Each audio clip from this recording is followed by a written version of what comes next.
ശ്രീരാമൻ ചേട്ടനെ ഞാൻ ഇപ്പോഴും ചേട്ടൻ എന്നാണ് വിളിക്കുന്നത്. ജീവിതാവസാനം വരെ എനിക്ക് അങ്ങനെ വിളിക്കണം. അദ്ദേഹം അങ്ങനെ ഒരു ചിന്താഗതി അദ്ദേഹത്തിനുണ്ട് എങ്കിൽ അതെന്നെ ഞെട്ടിക്കുന്നതാണ്. ഇതിനകത്ത് അവരെ ഒരു വിഭാഗമായിട്ട് തന്നെ കാണണം.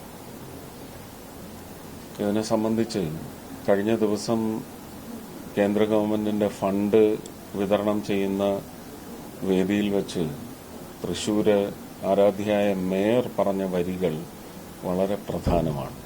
ലോകത്തിങ്ങനെ ഒരു ഇവന്റേ ഉള്ളൂ.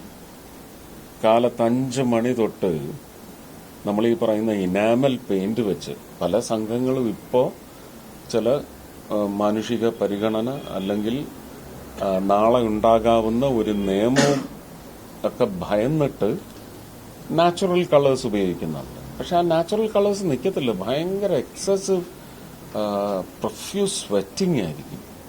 അപ്പൊ ആ കളേഴ്സ് നിൽക്കത്തില്ല. അപ്പൊ ആ ഇനാമല് ദേഹത്തടിച്ച് ഒന്ന് കയ്യിലെടുത്ത് ഒരു ബ്രോഡ് ബ്രഷിൽ ഒരു സ്ട്രൈപ്പ് ഒന്ന് വരച്ച് നോക്ക്, പൊള്ളും നിങ്ങൾക്കുള്ളിൽ. അത് കാലത്ത് 5 മണിക്ക് അടിക്കുന്നവർ രാത്രി ഏതാണ്ട് 12 മണിക്ക് ടർപ്പനും മണ്ണെണ്ണ ഒഴിച്ചാണ് കഴുകുന്നത്. നല്ല സുഖമുള്ള ഏർപ്പാടായിരിക്കും അല്ലേ? അവിടെ അന്നത്തിന് വേണ്ടിയാണ്. ആ കരുതല് നമുക്കില്ലെങ്കിൽ സോഷ്യലിസം എന്ന് പറയുന്നത് ലോകത്ത് നിലനിൽക്കത്തില്ല.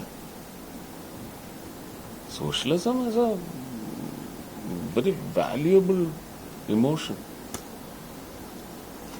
വേണ്ട. അപ്പോ മേട്ടൻ അങ്ങനെ ഒരു അഭിപ്രായം പറഞ്ഞെങ്കിൽ അത് അദ്ദേഹത്തിന്റെ വളരെ സെൻസിബിൾ ആയിട്ടുള്ള ഒരു മനസ്സിലാക്കലാണ്.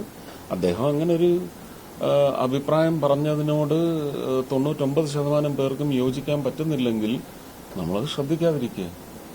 നമുക്കിത് നമ്മുടെ ഉപജീവനമാണ്, അല്ലെങ്കിൽ അങ്ങനെ ഉപജീവനമെന്ന് വിചാരിക്കുന്നവർക്ക് വേണ്ടി നമ്മൾ അവരുടെ കൂടെ കട്ട സപ്പോർട്ടുമായിട്ട് നിലനിൽക്കണമെന്ന് വിചാരിച്ചാൽ അങ്ങനെയൊക്കെ ചെയ്യാമല്ലോ അല്ലേ? ഇങ്ങനെ വരുന്ന കമന്റ്സിനൊന്നും വലിയ വില കൽപ്പിക്കാതെ അതങ്ങ് ഒഴിവാക്കി വിടുക. അതിന്റെ പേരിലൊരു അസ്വാരസ്യം ഒന്നും ഉണ്ടാവാതിരിക്കുന്നത് നല്ലതെന്ന് ഞാൻ വിചാരിച്ചു. ഉന്നതനായ കലാകാരനാണ്, നല്ല വാക്ചാതുരിയുള്ള ആളാണ് ശ്രീരാമൻ. അതുകൊണ്ട് ഞാൻ ഹനിക്കാനൊന്നും ഉദ്ദേശിക്കുന്നില്ല. സങ്കടമുണ്ട് അങ്ങനെ പറഞ്ഞതില്. പക്ഷെ അങ്ങനെ അദ്ദേഹം പറഞ്ഞില്ലായിരുന്നെങ്കിൽ എന്ന് ഞാൻ ആഗ്രഹിച്ചു പോവാം.